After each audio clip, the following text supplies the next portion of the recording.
గెలుపు ఓటములు అనేవి సహజమే.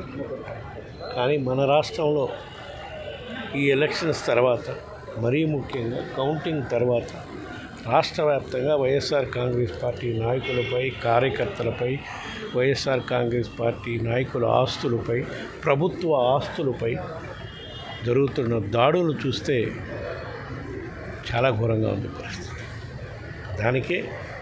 దానిపై చర్యలు తీసుకోవాలని గవర్నర్ గారికి చెప్పాం. పోలింగ్ కౌంటింగ్ అయిపోయిన సాయంకాలం నుంచే స్టార్ట్ అయ్యి నిన్నటి వరకు కూడా దాడులు ఆగట్లేదు. గవర్నర్ గారి దృష్టికి తీసుకెళ్ళి అయినా దాడులు ఆగలేదు. అందుకని ఢిల్లీ వెళ్ళి రాష్ట్రపతి దృష్టికి, ప్రధానమంత్రి దృష్టికి, హోంమంత్రి దృష్టికి కూడా ఫిర్యాదులు అందించడం జరిగింది. నేషనల్ హ్యూమన్ రైట్స్ కమిషన్ కూడా ఫిర్యాదులు అందించడం జరిగింది. సాక్ష్యాలతో సహా ఏ విధంగా ఎక్కడెక్కడ దాడులు జరుగుతున్నాయని కూడా అన్నీ కూడా సమర్పించడం జరుగుతుంది.